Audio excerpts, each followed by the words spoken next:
Sri Gurubhyo Namaha. Namaste. Salutations to everybody. We humans are a very funny species. We keep fighting with each other because we live divided. Until we find a common enemy, we don't come together. When we have a common enemy, we come together. Now we have a common challenge. The whole of humanity is coming together. A virus which cannot be seen has brought the humanity to its knees. And this is the time all of humans are realizing that we can fight this calamity only together. Everybody is trying to contribute their best to overcome. Every nation is working together. So, unfortunately, a common enemy or a common challenge can only bring humans together. If we are together, imagine our power from the beginning. If we are together, the Advaita Vedanta of Hinduism, which Shankara promoted more and showed how practically it can be applicable, points out this togetherness. It is this Hindu culture, Hinduism, which announced much before any other philosophy came into existence that the whole world is one family. We stand as one family, Vasudhaiva Kutumbakam, the universal family. Not just the earth. If there are life anywhere else in any other planet or in the galaxies, we consider them also as one. Because from God, what comes has to be God.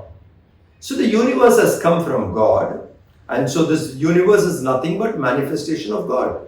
If we understand this, then not only humans, we will live in harmony with all living beings. I would like to bring a beautiful incident which happened between Shankara and Hastamalaka. Hastamalaka, a 14-year-old boy, in his village, everybody thought this boy is slightly dumb, a kind of a duffer who never spoke to anybody and used to spend time alone laughing with himself. So everybody thought he was dumb because he was not talking, and he used to laugh by himself. So they thought he was a duffer, a moron, not connected with the mainstream world. Shankara was passing that side. When Shankara was went to that village, they told that there is a boy here who needs your blessing. So Shankara called him and said, "Who's this boy? Bring him." So when he came and stood in front of Shankara, Shankara saw and understood this guy is a very advanced seeker. And he was just fooling around the people by not talking to anyone. So Shankara looked at him and asked, "What's your name? From where have you come?" "Kim namate kuta agatosi." And this little boy answers, "Naham manushye na chadeva yakshaha, na brahmana kshatriya vaishya shudra, na brahmachari, na grihi, na vanastaha, bhikshur na chaham nicha bodha rupaha." Meaning, Shankara looks at him and says, "Who are you? From where have you come?" And the boy says, "Who am I? Naham manushya. I'm not a human being." Then, "Nacha deva yakshaha. Nor am I an angel, a devata, or a yaksha, semi-divine. Naham manushya, nacha deva yakshaha." Then, "Na brahmana, kshatriya, vaishya, shudra. I'm neither the four castes. Don't put me into that category of a Brahmin, kshatriya, vaishya, shudra. I don't belong to them." Then, "Na brahmana, kshatriya, vaishya, shudra." Then who are you? Are you a brahmachari? He says, "No." "Grihastha, householder?" "No." "Vanastaha, vanaprastha, one who retires and goes to the forest life, getting trained to retire." "Vanaprastha." He said, "No." "Bhikshu, not even a sannyasi." "Then who are you?" This little boy says, "Nicha bodha rupaha. I am the pure consciousness." Shankara smiled at the answer. Everybody was stunned that for All these years, this boy never opened his mouth, and first time Shankara is talking, and the boy answered so brilliantly. So people looked at Astamalaka and said, why didn't you open your mouth all these days? He said, you never asked any relevant questions. What were you asking? Generally imagine what we ask our children. Where is moon? Where is sun? Where is bird? Where is an important question we ever ask? So when Shankar asked, who are you? The boy understood what he was asking, and he answered the teenager. Immediately the teenager said, I have lived here enough. I would like to walk with you. And he became his disciple. Shankara initiated him, and he was one of the foremost disciples of Shankara. They walked. Now this small conversation is very important for human beings. We are children of divine. Nija Bodha Rupaha. We are consciousness. So let's break this division in which we are living. If this virus has shaken us, has brought us together, it should lead us further. The human being should realize geographical differences, man-made differences, we should know to remove, and we should start feeling deep within that we are one family, Vasudhaiva Kutumbakam, a universal family. This alone can make us live together. This spirit of togetherness alone can make us survive together. Now is a question of survival. So if we have to survive this chaos, we have to come together, survive together, prosper together. There is a beautiful verse in the 3rd chapter of the Bhagavad Gita where Krishna tells Arjuna, Saha yajna praja srishtva purovacha prajapati anena prasavishyadvam eshavos tvishta kamaduk. This verse is so beautiful. It is in the Karma Yoga. 3rd chapter is called Karma Yoga. In the path of action, Krishna addresses Arjuna. When this creation was made, Krishna tells Arjuna, when this creation was made, the creator, Prajapati, said, I have made this beautiful creation with the spirit of yajna, saha yajna, prajasrashtva. This creation is made with the spirit of yajna. What is yajna? Yajna is a beautiful sacred action which brought people together. Any action which brings us together, makes us drop our differences for common good, that action is called a yajna. So this creation was made with the spirit.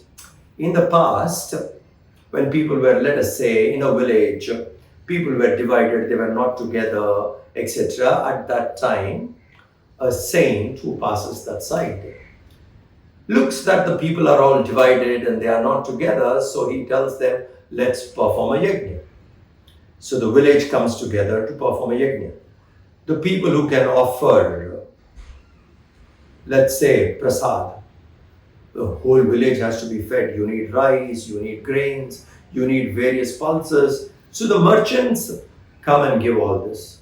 And you need vegetables, fruits, etc. So the vegetable vendors, fruit market people, they come and supply some. Like this, each and everyone supplies. Someone supplies oil, someone supplies ghee. Every member of the village comes forward and contributes something little. And once that is contributed, that every member has contributed, and if some people do not have anything to contribute, they give their time. They say, I will come and clean up the place. I will come and help the pandal to be set up, the shamiana, etc. That way, every member, irrespective of their social positions, economic positions, etc., all come together and perform that yajna. Now, this yajna is something beautiful which brought everybody together. Please remember, in togetherness lies our strength. So the yajna that way performed brings everybody together, and the prasad is equally shared. Imagine how healthy and beautiful support system it would be when the community is together, each one supporting one another. So yajna brings people together. It's a beautiful support system which helps one to be together. Imagine how easy the life was when we were in joint family. What a beautiful support system. There was a family to take care of the elders, and there was a large number of people to take care of the children. Today the burden is on one person to take care of the elders, the grandparents, the parents, his family, his children. It is very, very difficult. We get stressed out. So in the past, when we were living in joint family, we shared everything. We shared our joys, we shared our difficult times together, so it became easy. Togetherness is the strength in any community. So the saint who passed through the village brought them together. This is how the yajnas happened. So yajna means we coming together, because in togetherness is our strength. Now go back to the verse. Saha yajna, along with this yajna meaning the spirit of togetherness, along with the spirit of togetherness, this creation was made. Saha yajna praja srishtva puro vacha prajapati. The Creator said, I have created this creation along with the spirit of togetherness. Now he says, Anena prasavishadvam esha vostvishta kamadaku. Whatever you desire, let that desire be fulfilled together, in the spirit of together. May you all prosper with the spirit of togetherness. Anena prasavishadvam. May you prosper being together. This togetherness is important. If we want to achieve something, when we come together, we can achieve. Some time back, we were very determined in destroying the planet by damaging the ozone, by damaging the environment, greenhouse effect. Imagine the mess we created together. Now, that togetherness was on the negative side. Slowly we became aware, like saying, hey, we need this planet for the next generation. Our own children, the next generation, needs this planet. So once we became aware, we became environmental conscious. Slowly it spread. So many people today are coming together. You see, coming together for a common cause. Coming together to destroy anything that destroys the planet. To remove. So whether it is plastic or greenhouse effect, we are working together. See, when we come together, we prosper. So Krishna said, let the spirit of togetherness be your wish-fulfilling Kamadhenu. Kamadhenu is a beautiful description of anything we want, we can get from this beautiful cow. It is written in a mystical language, where all it means is whatever you desire, this cow can give. Kamadhenu, we see her as a mother cow. Your wish-fulfilling cow is nothing but together what we aspire, that will be achieved. After all, what I think becomes my action. My thoughts become my action. Your thoughts become your action. Please remember, every action of ours was once a thought. Every action of ours was once a thought. So, that doesn't mean every thought will become an action, but every action was once a thought. Those thoughts which we sustain becomes action. Imagine collectively we sustain nobility, then our actions will be noble. My thoughts determines my action, your thoughts determines your action, collective thoughts determine collective actions. Let us understand this. The world is nothing but the individual reflection. What I think within is the reflection of the world. Collectively, what we think is what the world is. If we can collectively inspire people to think better, nobler, we will find. This is where Advaita Vedanta brings us together. Makes us understand that all of us are one. We have come from the same source. Let us look for everybody's prosperity. If this change happens within, such a difference it can make. So very simple things we can do. How do I bring this change within me so that I can see the whole world as my family, as a universal family? We all go and pray. And our prayer is of different types.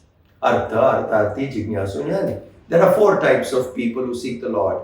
Some seek the Lord when they are in distress. run to the temple, pray. Some seek the Lord only for prosperity.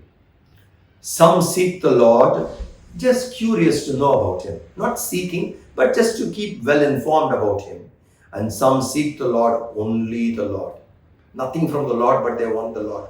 These are the four types. Artha, Artharthi, Jignasu and Jnani.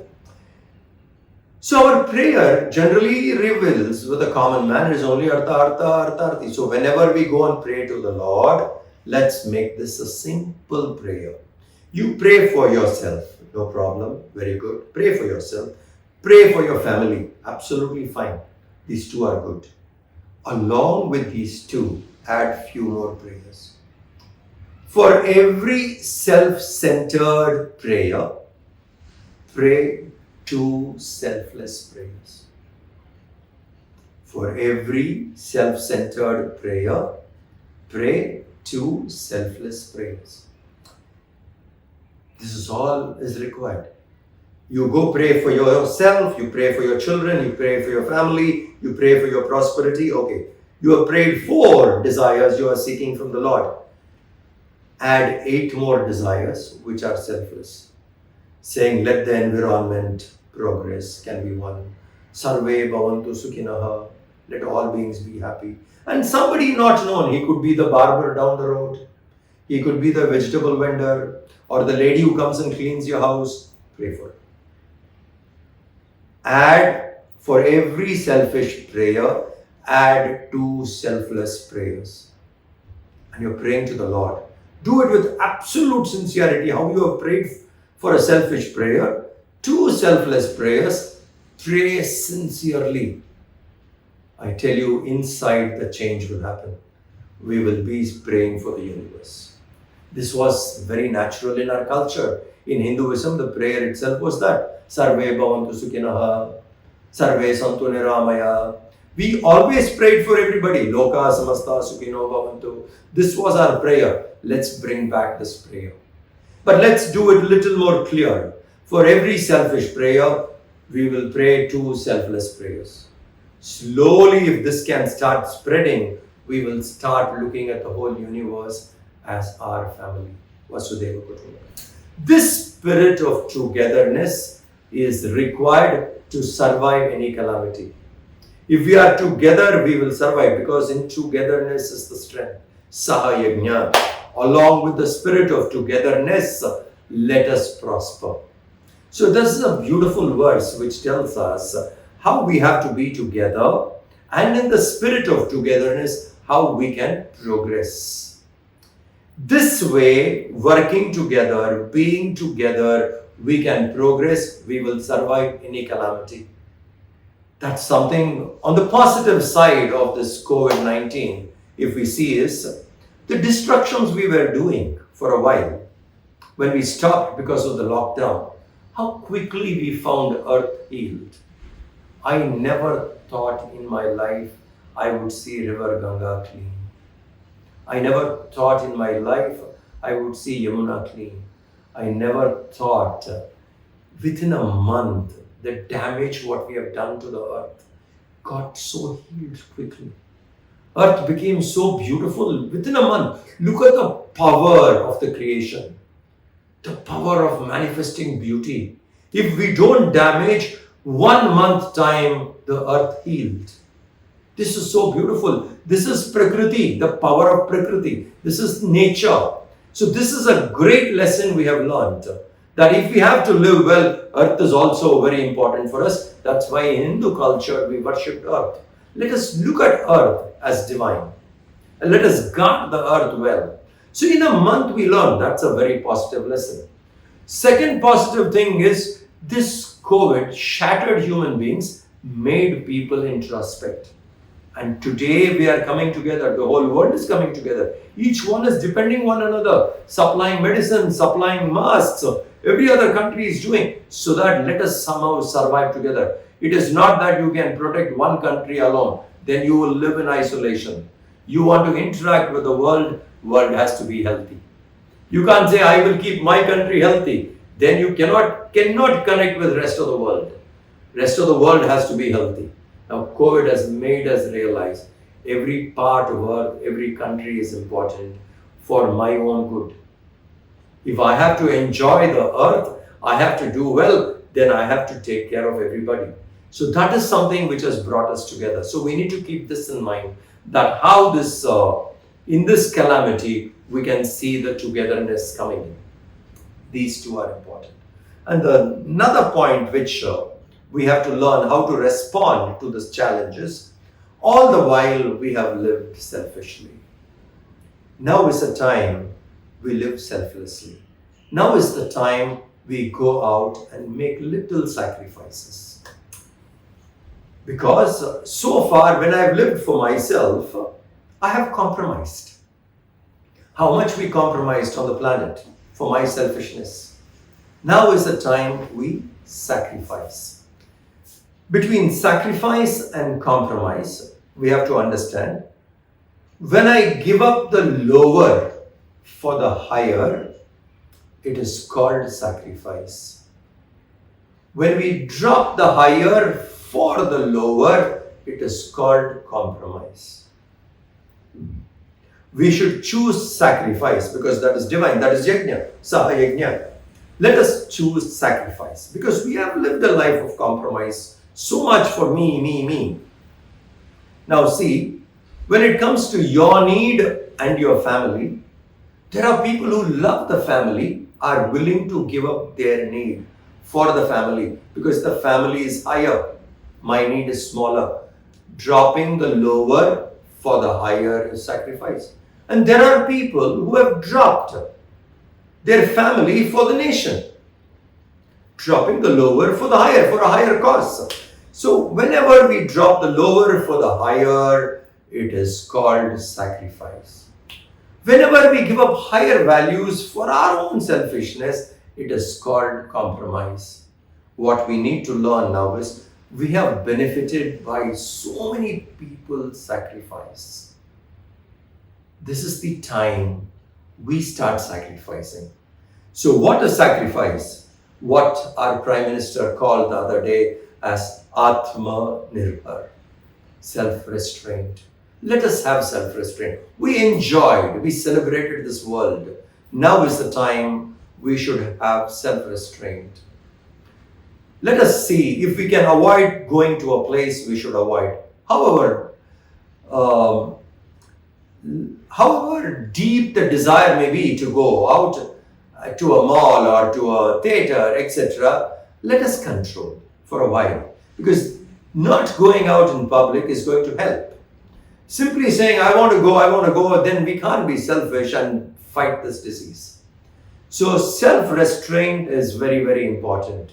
So even with the elders at home, even with children, let us maintain a kind of social distancing, cleaning ourselves for the benefit of others. It could be a little tiresome. It could be a little cumbersome to clean yourself every time and to stay in a place. But for the coming few months, this self-disciplined approach for life is mandatory. This should come from within, saying, yes, I enjoyed, let my pleasure wait for some more time. The world will become better and then I will enjoy. Instead of that, coming out on the road, screaming, mass gathering, in the name of religion, in the name of entertainment, etc., are going to create only further. Till the world, not one nation, till the world gets into herd immunity, our options are very less. The younger people in this virus attack may survive, but the elders may not survive. That cannot be the gratitude one shows towards the elders, that I don't care. They are the ones who made the world for you what it is today. So if the younger ones apply self-restraint and maintain, the elders can be safe. Otherwise, the younger ones would get the virus. I mean, in this kind of a situation, we would have the virus definitely affect us, but we will not die. The elders will die because they don't have the system. You take the death statistics of virus. Young people died is very less in percentage. It is only the elderly who have passed away. So we need to keep this in mind. And for the elders, it is more important. Self-restraint is more important. You have lived your life. And since you have lived well, now stay in a place for a while.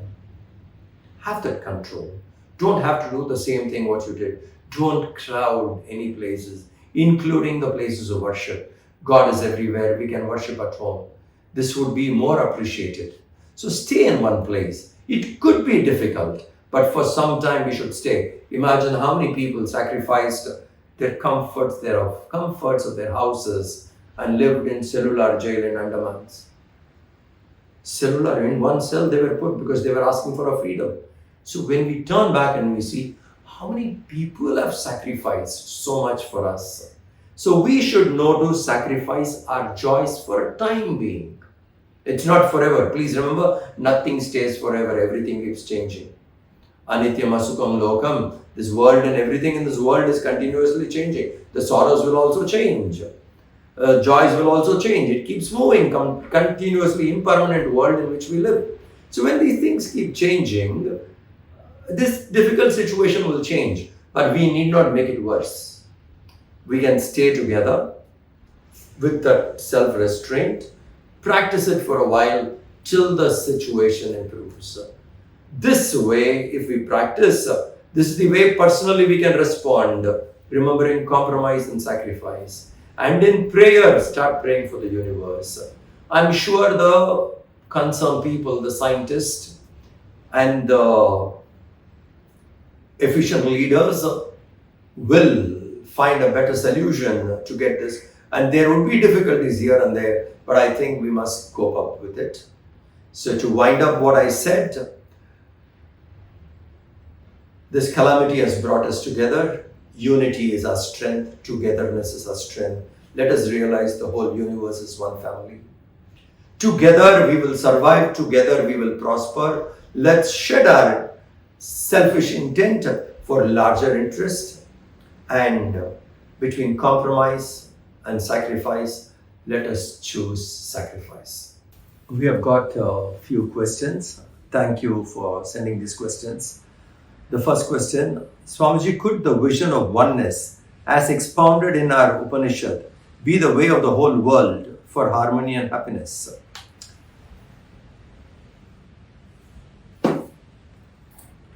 There is no other option.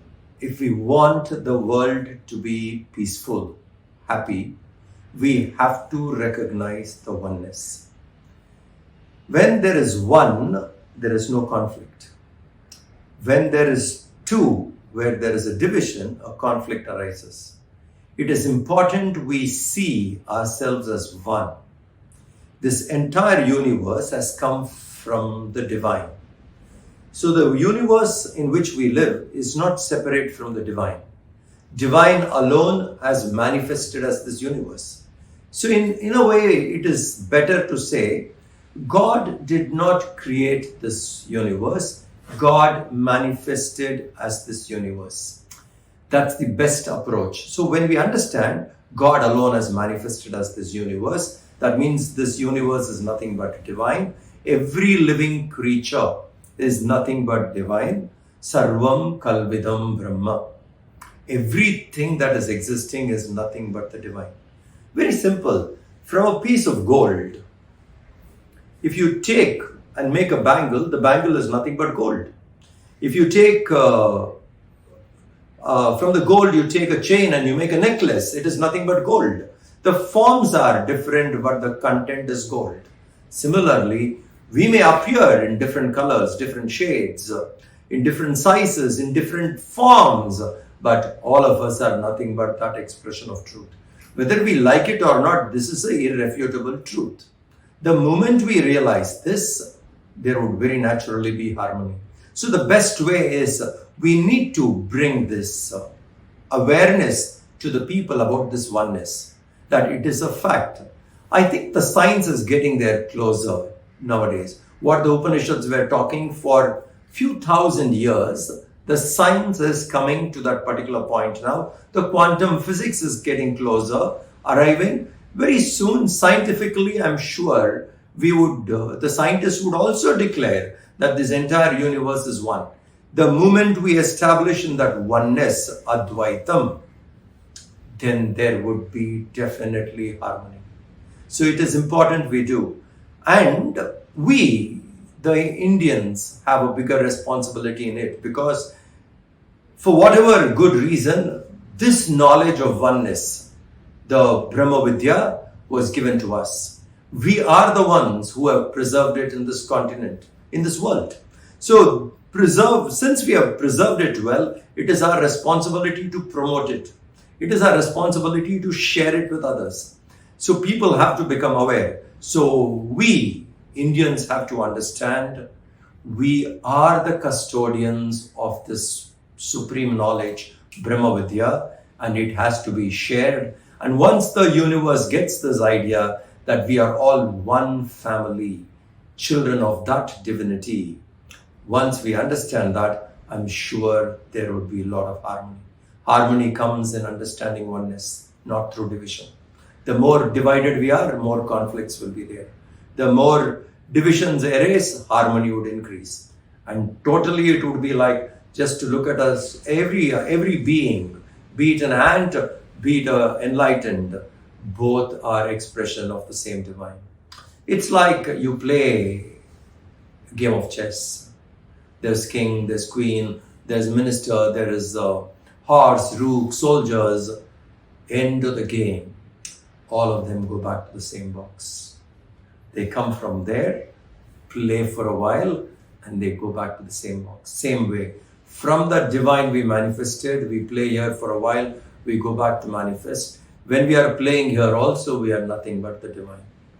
This oneness, this vision of Advaita, which Adi Shankara spoke so beautifully, brought it out to all of us to understand easily, taught us methods to implement it, that we should follow. The more this knowledge of Advaita Vedanta reaches across the world, sooner the harmony would take place. We'll go to the next question. The second question: did the COVID-19 challenges change the thought process of the world from materialism to spiritualism? Did this COVID attack virus change the human beings from materialism to spirituality? Not at all. The day the lockdown was opened, you saw the queue in wine shops. What changed? They moved towards a different kind of a spirit again, not the spirituality which you are asking about. And we have to understand this question more clearly. There is nothing wrong in materialism. Please understand. Because materialism is matter. And we are born here to play with this matter. Let's play with this matter, not forgetting the spirit. That is all we should know. Ignoring matter, seeking only spirit will not happen. Because the vasana in us is for the matter. The desire with which we have come is for the materialism. So we should know to play with materialism. It's a phase. The Hindu way of life has given the most beautiful, perfect vision about life. The vision is this. First few years, 15, 20 years, you're a student called brahmacharya or brahmacharini. Brahmacharini. A person studies. First stage of life. Second stage of life, after studies, and the studies there also had both aparavidya and paravidya, which had material knowledge, spiritual knowledge, a combination. Infinity and not infinity, a combined. So we, as a student, everybody went through to the Gurukula and learned both this knowledge, para and apara, first stage of life. Second stage of life, let's say for 20 years. So one is a grahastha, slog, go earn money, raise family, celebrate life, celebrate all pleasures which are possible at that stage of life. Chew it as best as you can. Because you are here in this world to chew. Chew that, because that is the phase to celebrate. The right age. Celebrate all pleasures what the life offers. Go out and live fully. Live in such a way that that desire doesn't arise again in you. That is Grihastha Ashrama. For 20 years, you chew. live as you want. And once you are done with these 20 years of absolute drowned in materialism, you now prepare, say, matter is not the final destination. The next phase of life is called Vanaprastha. Brahmachari, Grihastha, Vanaprastha. Vanaprastha ashram is a beautiful way of life where one prepares to move out of materialism. So it's a stage where you are very much in the world, more like a consultant, more like an advisor, and committing to absolute selfless work, seva. The seva bhava should dominate Vanaprastha. Not involved in slog. Today this ashrama in India is lost. If this way of life is there, just imagine how beautiful life would be across the world, not just for Indians, because the Hindu way of life is for the humanity, not just for people living in Bharat. So if after chewing the material world, after squeezing every bit of essence, the juice in it, when you drop, you don't turn back and look at it because you had your fill. Done. Now you come to Vanaprastha. And once you come to Vanaprastha ashram, having lived well, now you are ready to drop everything, be detached, serve. This is where we have to learn that materialism is over. Now I am preparing to go. Please remember, when you learn to drop, it never hurts. When it is snatched away from you, it hurts. My Guru, Swami Chinmayanandji, always told us, you drop the world before the world drops you. You move away from it before the world kicks you out. Vanaprastha ashram is a beautiful preparation to move out. Once we have lived Vanaprastha ashram for 10, 15 years, a person should now move towards sannyas. Withdraw. Now no more concern. Let the world go to anything. It is not our responsibility. We have done our duties at every stage, and now only goal is to seek union with the divine. Seeking the union with the divine, we commit ourselves in full pursuit, least bother, because there are others who will take care of the world. There are others who will take care of all the responsibilities which has to happen. This is the phase. If we can bring back this ashrama, life would set back in balance again. Not living these four ashramas is the imbalance. Today, please understand, somebody who is 60 is still slogging. Somebody who is 75 is still slogging in the material world, not willing to let go, not practicing detachment. This doesn't work. So first 15, 20 years brahmacharya. Next from 20, let us say to 40, 45 grihastha ashrama. 45 to 55, 60 vanaprastha. 60 and above take sannyas. Go somewhere. Now commit only seeking God. Our life would be fulfilled. We would have lived a life of dharma, artha, kama, moksha. That way life becomes complete. This is the most beautiful Hindu way of life. So, just because COVID came, would it shift us towards spirituality? I don't think so, because people are scared, not understanding life. They're just scared that this virus can take away life. But that is not life. We have to understand, virus cannot kill us. The Atman can never die. Maximum what can happen is to the body. So this insight has to come. Hopefully, we will have more universities coming up in India where we bring this knowledge of four ashramas, this knowledge of dharma, artha, kama, moksha. We bring in Brahma Vidya into our curriculum. Then the next generation coming up will be able to understand the most balanced way of life. Brahmacharya, Grihastha, Vanaprastha, Sannyas. This is the way of life. Now we'll go to the next question. And this question is, should we march aggressively and collectively for bringing a new civilization based on the wisdom of Vedanta? Yes. We have tried serving passively. That doesn't work. It is time we bring aggressiveness into our service.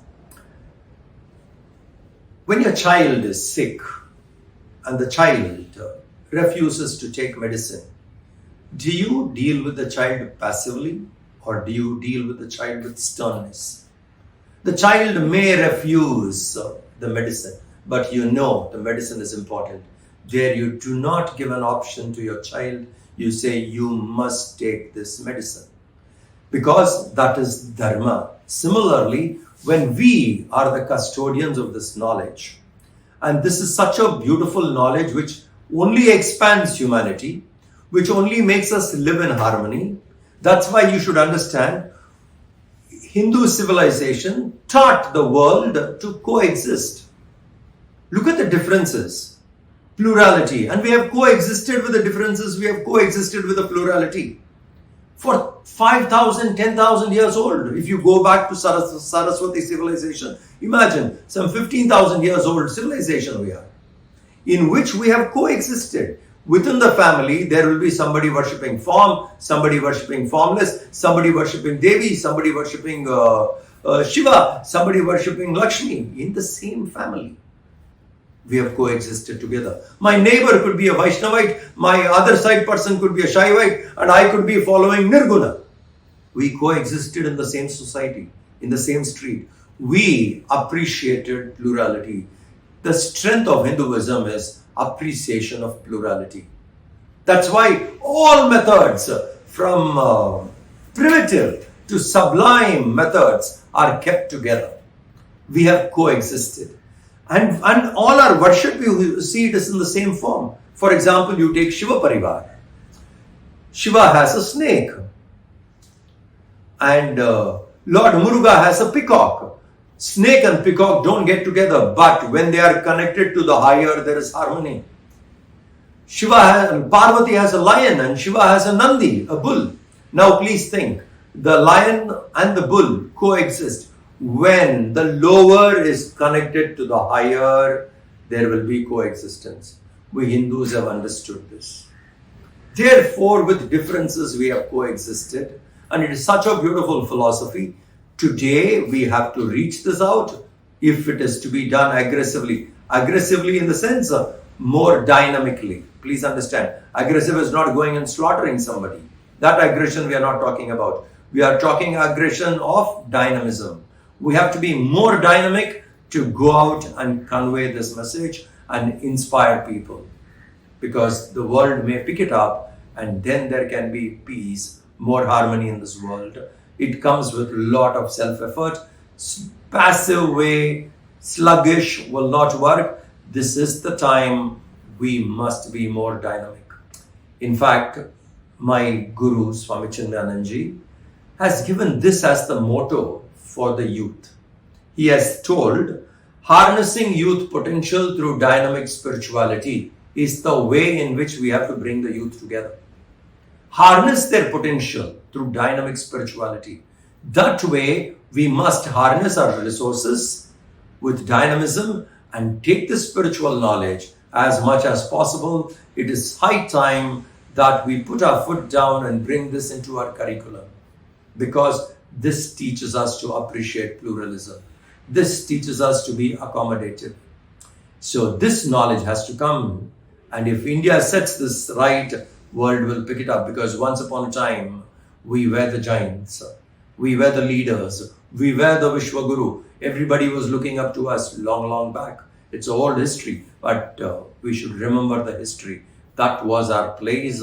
We have come down. We should know to bounce back there. Thank you.